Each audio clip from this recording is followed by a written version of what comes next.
Hello, my name's Adrian Goldberg and welcome to the Byline Times podcast. The Byline Times, it's what the papers don't say, what radio doesn't report and what telly doesn't tell you. This time, the truth. Liverpool fans in Paris and the failure to learn the lessons of Heysel and Hillsborough.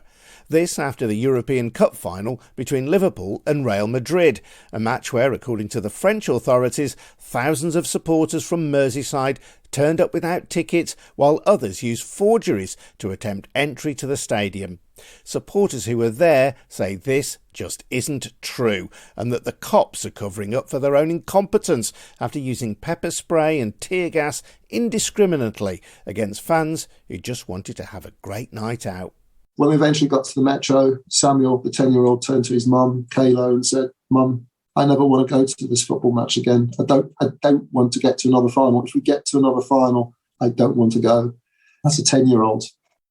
We'll have more of that fan's eye view shortly. I'll also be hearing from the legal expert who headed up the research on the Hillsborough Independent Panel. He says the police, the French government and football's governing body UEFA all have tough questions to answer.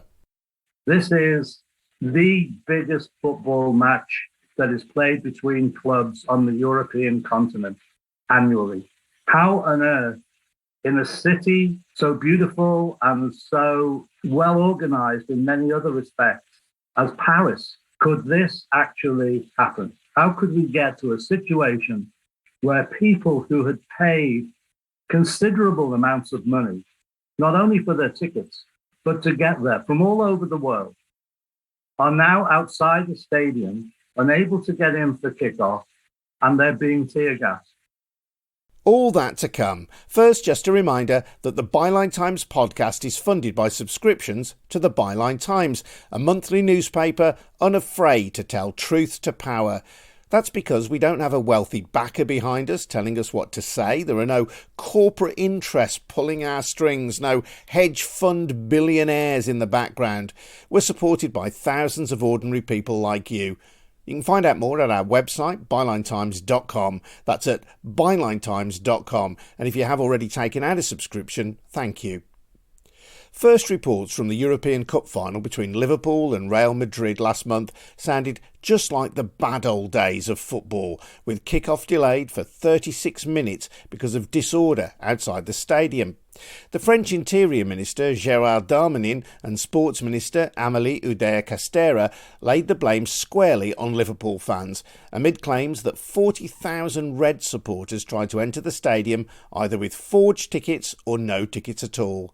They were backed up by the Chief of Police, Didier Lallement, who deployed tear gas and told a hearing in the French Senate this week that its use was necessary, even against women and children. These claims had horrible echoes of the Hillsborough disaster in 1989, when lies told about Liverpool supporters were magnified in Rupert Murdoch's Sun newspaper, and for many years became the accepted mainstream version of what happened, even if they were challenged by many fans. Unlike 1989, the accounts of Liverpool supporters in Paris have been aided by videos shot on smartphones, which in many cases flatly contradict the official version. French officials have CCTV cameras to back up their version of events, don't they? Sadly not. The footage has, conveniently you might think, been deleted. John Marquis, a Liverpool fan since 1965, went to the game with his daughter Fiona and has been telling me about a night of confusion and chaos at the Stade de France. As soon as we got to the metro station, Fiona turned to me within 5 minutes of coming off the train. She says, "This doesn't look right, Dad." And it really went downhill from there. This is probably a good half mile, maybe a mile from the metro to the stadium. You would have expected some stewarding, some decent signage.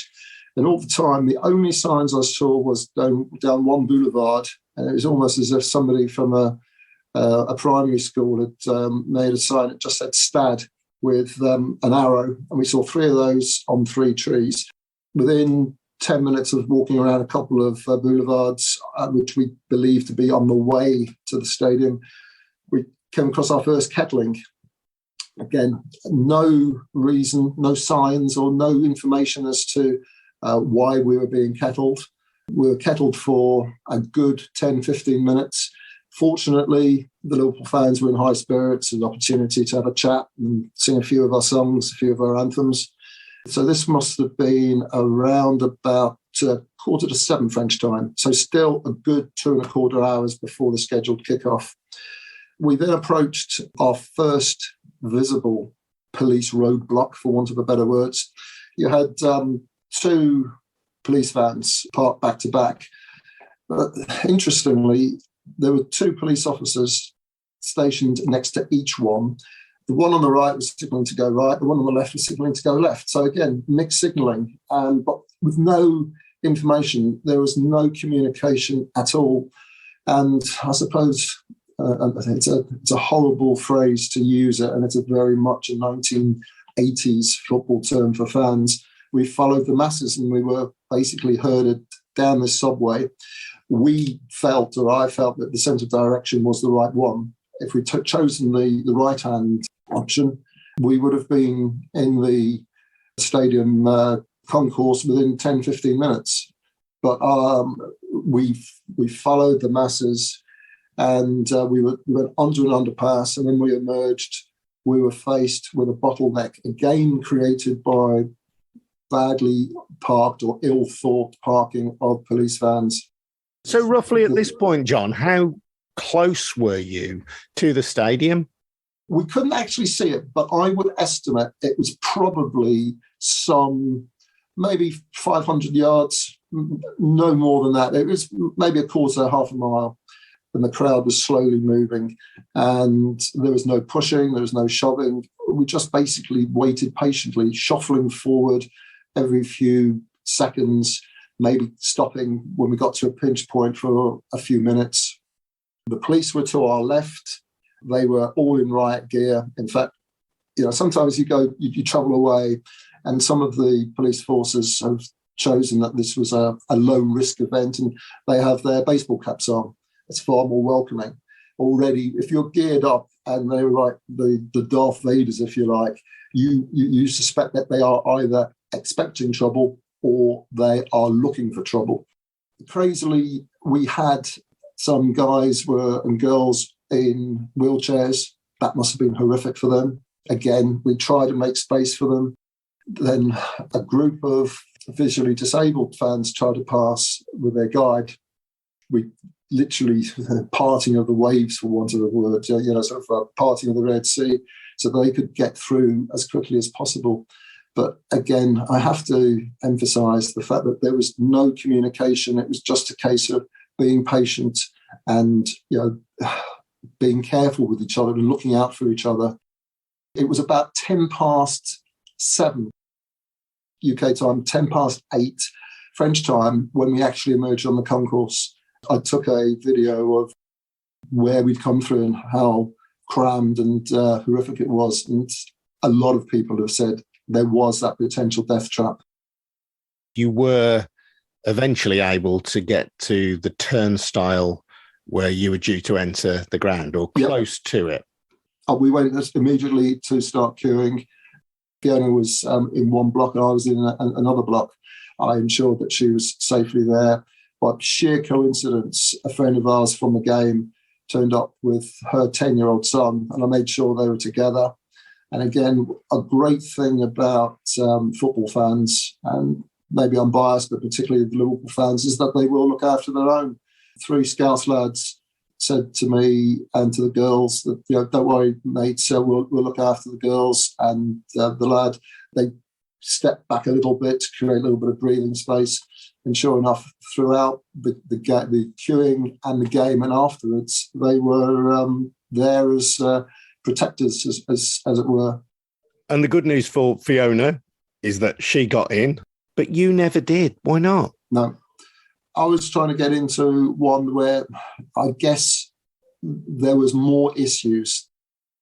We came across fairly quickly the hordes of hooligans, for want of a better word, French locals from the Saint-Denis area, and they were clearly intent on doing all they can to take advantage of vulnerable people. They were there, for want of a better word, to be on the rob. They were snatching bags from people. They were stealing watches, literally by just going up and snatching them off the wrists. If somebody had a baseball cap that they wanted, they just snatched it and disappeared. And perhaps some naive, not, shall we say, experienced matchgoers had tickets snatched out of their hands. But more dangerously, they were regularly trying to storm the gates, to force entrance. I also witnessed them trying to climb the fencing. One or two would succeed. And it was really a case of the authorities closed our gate down. And it was clear, well, within 15, 20 minutes of queuing, that this was going to be a long evening. Subsequently, I never gained admission to the stadium at all. Did you feel unsafe? Yes, in a word. Indiscriminate pepper spraying, which I guess you've seen from a lot of the media coverage. And I must say, at this point, the media coverage has been absolutely superb. Hell of a difference from 1989. And I hate to hark back constantly to Hillsborough, but there were so many similarities, Adrian. The overcrowding, the lack of police control. But in this instance, I think because a fair few journalists were actually caught up in the same experiences that Fiona and I encountered, they had, if you like, an inside track, which probably wasn't available 33 years ago. And it was clear that I wouldn't get in, but I was definitely worried and concerned. Within probably 20 minutes of me just stepping to one side to avoid contact with the hooligans, the French riot police let go of a volley of tear gas, and they were clearly intent. I think they'd finally had enough with the local residents of Saint-Denis, the aforementioned hooligans, and they started to baton charge the French people. I was leaning against a wire fence and was quite happy to see the majority of the riot police run past. But this one officer, we made eye contact, and she was probably no more than 3 or 4 yards away from me, but running to pass in front of me. And then she just made a beeline for me. Looking at her in her eyes, we made eye contact, and it was one of absolute sheer anger. She raised her baton, and I immediately, my reflex action was to lean back on the fence. Thank God there was some give in the fence, because her baton came down exactly where I'd been standing as I flexed back, and she just ran on. It was horrific. I didn't go to a football match to be pepper sprayed, to be in a tear gas cloud, and to be baton charged, and to have such a near miss. I was close to tears, I don't mind admitting that. John Marquis brought to tears at the European Cup final, and not just by the result. While he missed the match, his daughter Fiona did get in, as we've heard, and made a quick escape on full time with friend Kayla, her son Samuel, and 3 Scouse lads who were doing their best to protect them. As I headed towards the metro, there was, on their left-hand side, upwards of 100 hooligans firing fireworks at them. And on the opposite side were the riot police firing pepper spray at them. And Fiona said something the following day to me when we were recounting our experiences. I didn't know which ones to be more frightened of, the hooligans or the police. And the police are meant to be there to protect the innocent. One of the lads who were protecting them did get a little bit of a kicking, but nothing too bad. But that could have been one of the girls. It could have been Samuel. When we eventually got to the metro, Samuel, the 10-year-old, turned to his mum, Kayla, and said, "Mum, I never want to go to this football match again. I don't want to get to another final. If we get to another final, I don't want to go." That's a 10-year-old. John Marquis, and accounts like his and that of his daughter, have been told by many Liverpool supporters who attended the game, with the police in particular coming in for criticism. But what about UEFA, European football's governing body, under whose auspices the game took place? They have form. Their head of security, Željko Pavlica, has previously been criticised after failing to anticipate trouble at the European Championship final at Wembley last summer, and because fans at the Europa Cup final between Rangers and Eintracht Frankfurt had water bottles confiscated by stewards in the searing heat of Seville. It's not the first time that UEFA's competence has been questioned. In 1985, 39 fans, mostly Italian, died at Heysel Stadium in Brussels when Liverpool played Juventus in another European Cup final. Let's hear now from Phil Scraton. He's a law professor at Queen's University in Belfast and was one of the driving forces in the campaign for justice after the Hillsborough disaster. He's heading up an independent inquiry into what happened in Paris. As soon as the issues came to light, which was very, very soon after kickoff, really, I was getting messages coming through about, here we go again.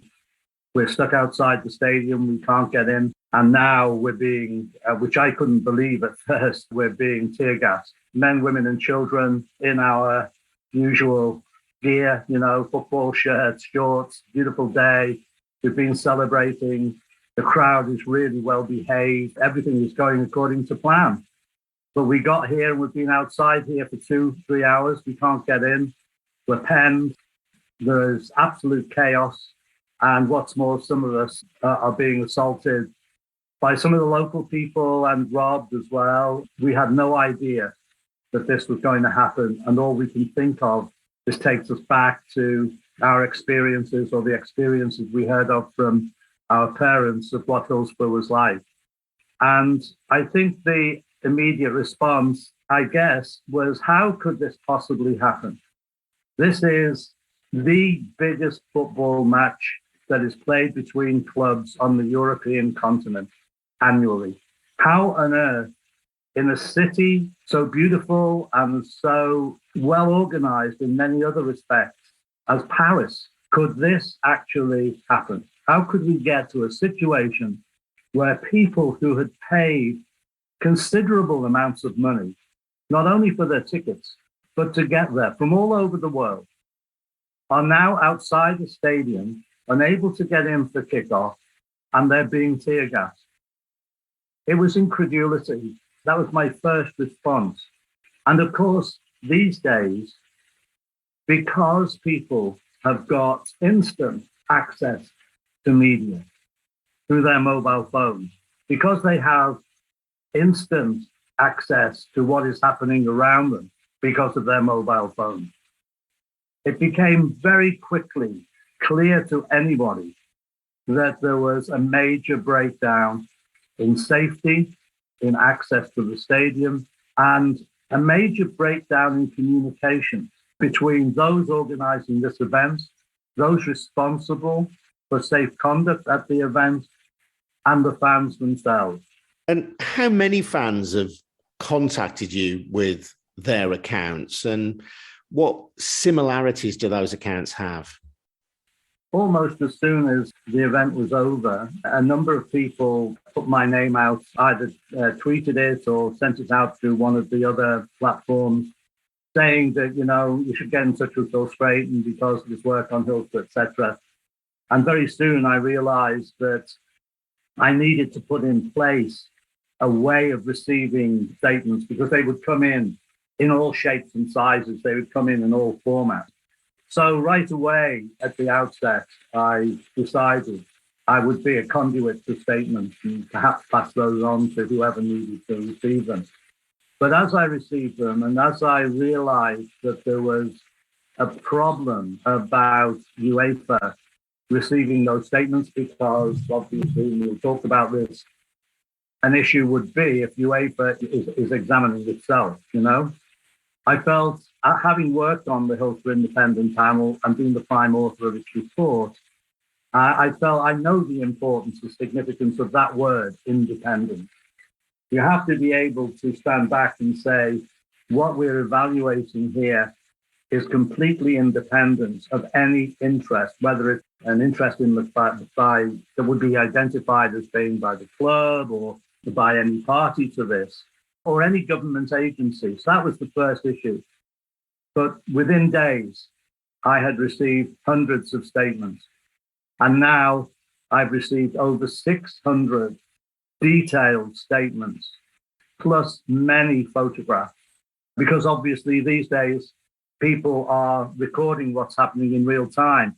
And the importance of that is not just the accuracy of the photograph of the video that they've taken, there is a timeline on that. So you're getting an actual timeline accuracy as well as a visual accuracy.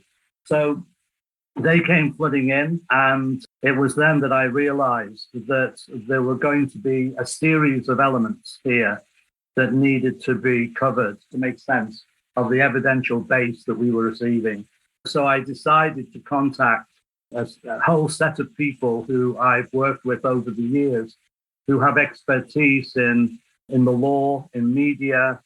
For example, there were a lot of children and young people caught up in this, who have experience of working with children, young people who are scholars in the area of language and understand how you can make parallels and combine whole ranges of statements into one unity. And obviously, another person that I wanted to contact was somebody who had a really long-term experience in safety and how crowds are passaged into events, etc., etc.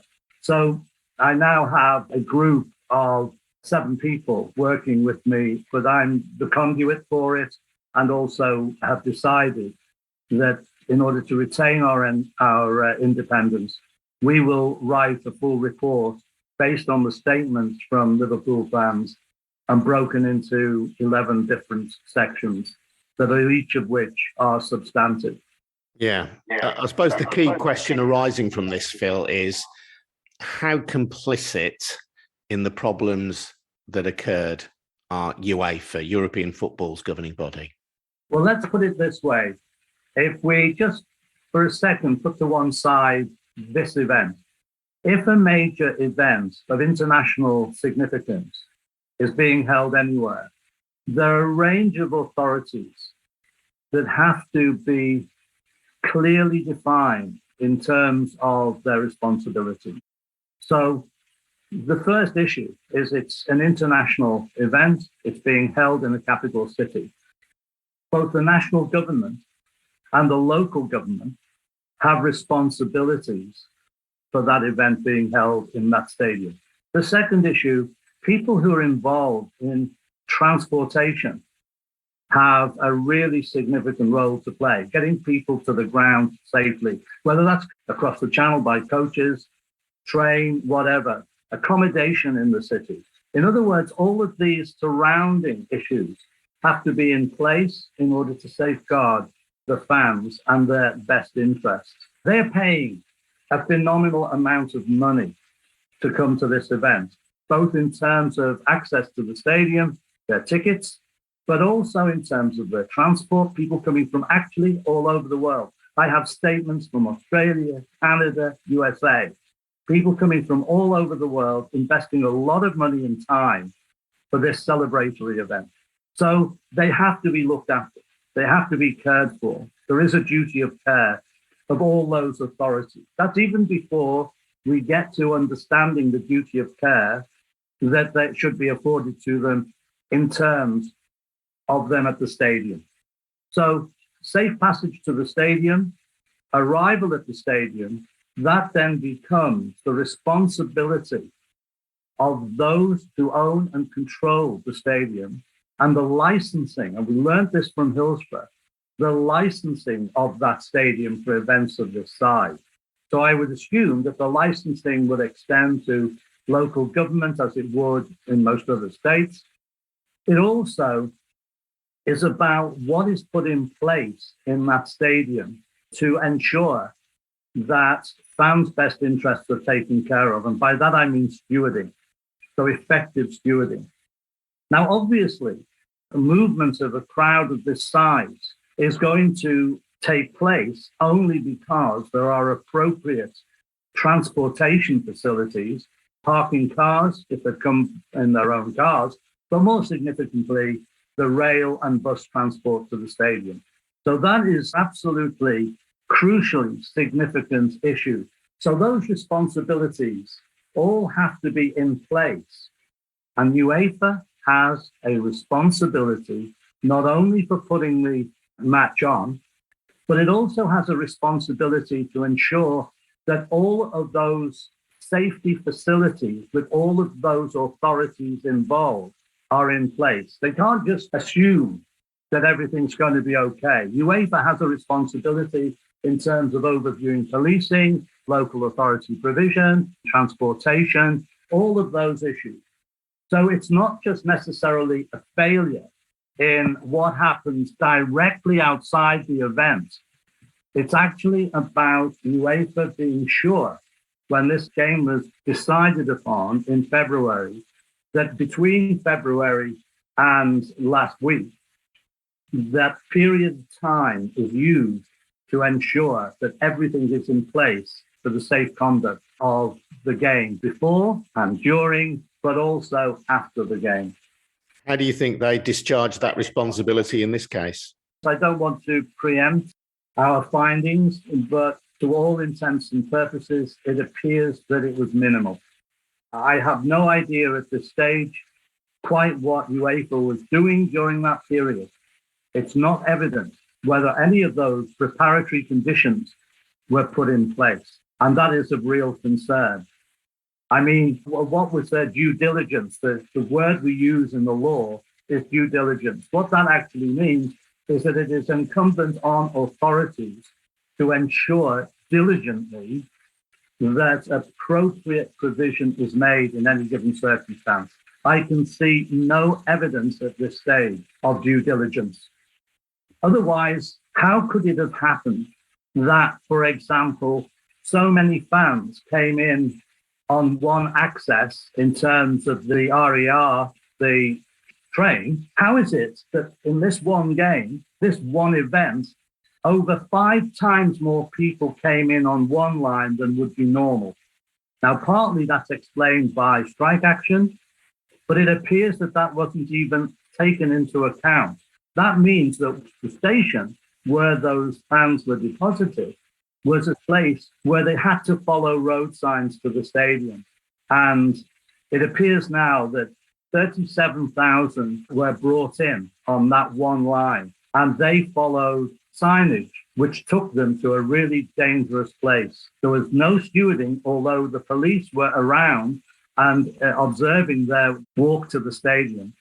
The majority arrived 2 to 3 hours before kickoff. They went through a housing estate, a narrow underground tunnel, and then they were trapped because only 5 external ticket docks were open. This isn't the entry to the stadium. This is entry to get to the entry to the stadium. And that's where the bottleneck initially occurred. In establishing a duty of care, it is incumbent on those organising such a major event that all of those plans and all of those access points are given due diligence, that they are well organised. And the emphasis always, especially after Hillsborough, has to be on crowd safety. How do we move a crowd along gently to access the points of entry? That didn't happen. And it didn't happen because of a major breakdown in the approach to the stadium, a major breakdown in stewarding the crowd. And I would suggest as a football fan that UEFA have got some really hard questions to answer. There was the rushing of Wembley Stadium for the 2020 Euro final, which took place actually in 2021. There was the incident recently in the Europa League final, in which Glasgow Rangers took part, in which fans actually had water and medicines confiscated from them as they entered the stadium in a boiling hot city. From all that you've just said, Adrian, the issues are now self-evident. You know, if we look at crowd safety procedures in any event, whether we're talking about the Open Championship or, you know, in golf, or we're talking about Wimbledon, any of these events where masses of people are going to arrive more or less in the same period of time, there has to be filtering and stewarding in a friendly, supportive manner. We could not imagine, and this is the point, we could not imagine those 2 examples I've given. Could you imagine people arriving at Wimbledon, people arriving at the Open Golf Championship, or a major test match. And we're talking about similar sized crowds and being met outside by riot police.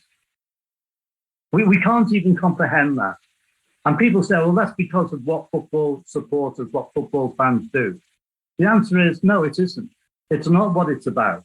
And it hasn't been for years what it's about. But that mentality that they have to be policed in an aggressive way is set in all of the organizations. And I think that for UEFA to in any way deny their responsibility for taking the game, football, soccer, forward in terms of not only their own responsibilities, but also in their liaison with local policing. That is an essential part of how they should be conducting affairs. But of course, what we see is an immediate reaction. And we saw it in one moment. As soon as the kickoff was delayed, the notice board inside the ground made it clear it was the late arrival of fans. When they knew, whoever directed that notice to be put up in English knew absolutely that it had nothing to do with late arrival. It was due to mismanagement of the crowd. And we also had French politicians blaming thousands of ticketless fans turning up and effectively rushing the gates. That had horrible echoes of Hillsborough in terms of a false narrative that was put out there and taken up, certainly in the case of Hillsborough, as the truth by many news organisations. And I use that phrase advisedly because that was the phrase that was used on the front page of The Sun shortly after the Hillsborough tragedy, the truth, which in fact was anything but the truth. But nevertheless, that narrative of fans attempting to rush the gates at Hillsborough, dishonestly put out there by the police at the time, plays in people's heads. And it was there again from French politicians in the immediate aftermath of this near tragedy, this tragedy thankfully avoided. Adrian, it's a really important point you make because literally while people were still being carried on hoardings across the pitch at Hillsborough, nobody knew what the extent of death was at that point. We had the statements coming out that Liverpool fans were responsible for violence in the stadium. So the narrative that became taken up by The Sun and other newspapers as well, that false narrative was informed from the highest level within minutes of the event happening at Hillsborough, while it was still happening, while people were still dying. Now, and I've always argued that became that interlinking between the official narrative and the media narrative, that interlinking became the defining moment. And we saw exactly the point you're making, Adrian. We saw that repeated here, that the narrative of Liverpool fans arriving late, trying to press to get in, all of the rest of it, that narrative was the one that was immediately put out, even inside the ground where everybody who was in knew that that wasn't the case. That upped the tensions. It also failed and deflected any kind of attention away from the failure of ticket machines. People were arriving to go in Paris through the turnstile, and their tickets did not work. For some, they never worked. They didn't have false tickets. They bought their tickets via the club. They'd been allocated in the ballot via the club. So they knew they were genuine. So there they were trying to get these tickets to work. They wouldn't work. Some cases they never worked. In other cases, they worked at the 5th or 6th attempt. And in other cases, while they were trying to do this, their tickets were stolen from them, ripped from their hands. So this became very quickly a situation. You know, what I would want to say at this point is it was remarkable, the patience and the steadiness of those Liverpool fans. Desperate, they had now lost all this money and the potential for seeing the game, or by this time they were so anxious that they didn't want to see the game. I mean, they had children with them, that they just turned and walked away. One of the things that I would say was all the potential was there for major crowd disturbance, and it never happened. But as they walked away, they were tear gassed. I mean, you cannot write that switch.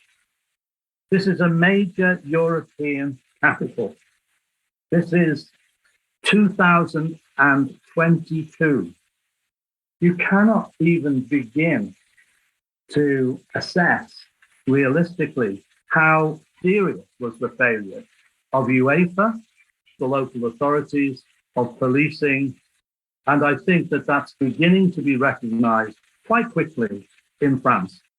Back in 1985, Phil, I was a young man, and I remember watching the horror of the Heysel Stadium tragedy unfold on television. Now, we know that there was crowd violence on that day, but we also know that UEFA had chosen an inappropriate stadium for that match. It was a crumbling stadium. It was inadequate to deal with the crowds who were gathered there, and collapse of part of the stadium contributed to the deaths of Juventus supporters in that final against Liverpool.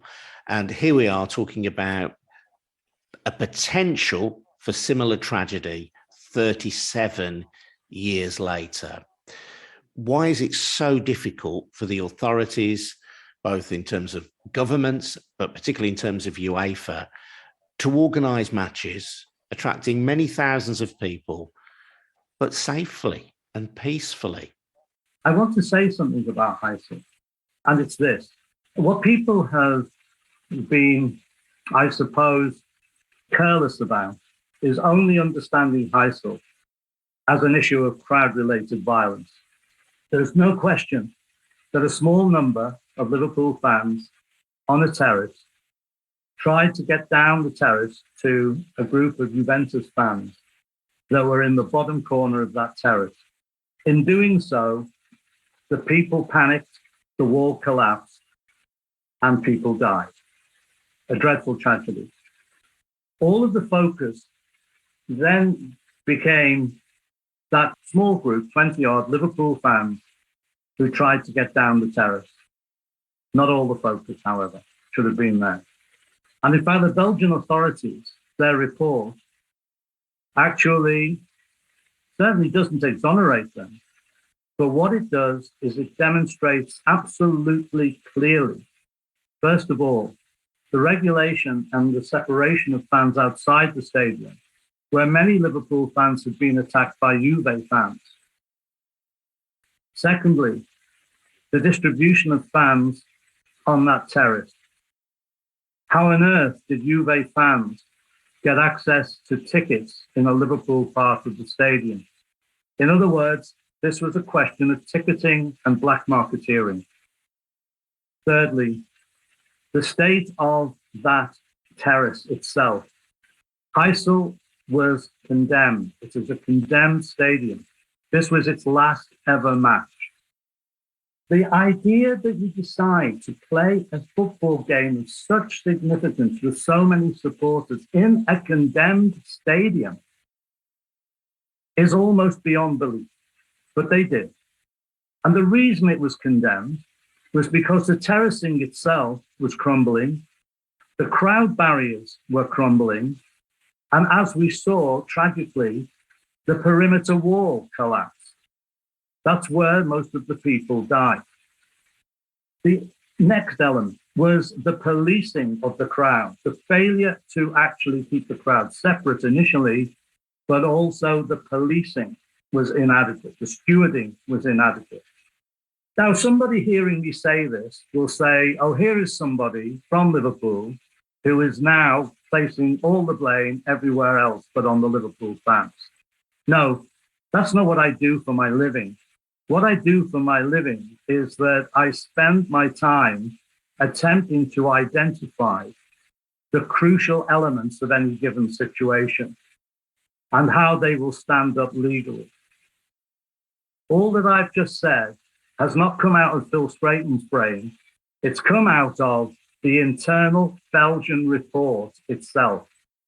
which didn't just blame those Liverpool fans who were culpable, but it also placed responsibility on the stadium owners, the organisers, the local authority, UEFA. It placed the responsibility on all those authorities.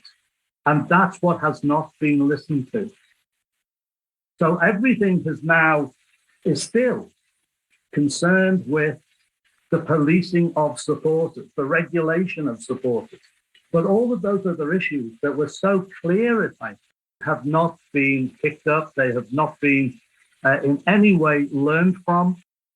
And what we saw in the Stade de France was exactly that kind of complacency, that kind of ignorance of the reality.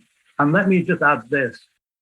In an event which was a multi-million pound event where people were paying extraordinary amounts of money for their tickets. Professor Phil Scraton. Now, UEFA, which like the French authorities initially blamed Liverpool fans for the 36-minute delay to kick-off, belatedly apologised to supporters at the match, saying that no football fan should be put in that situation and it must not happen again. They've also launched what they call an independent review, led by a Dr. Tiago Brandão Rodrigues, a Portuguese politician. Liverpool FC are unimpressed, with reports pointing out that he has previously worked with a Portuguese football official who acts as a senior advisor to UEFA President Alexander Ceferin. It remains to be seen then how independent his independent report will be, or indeed whether UEFA is willing to learn the lessons of the past. What we can be confident of, though, is that Phil Scraton's inquiry will attempt to tell the whole story, and we'll be following that here on the Byline Times podcast.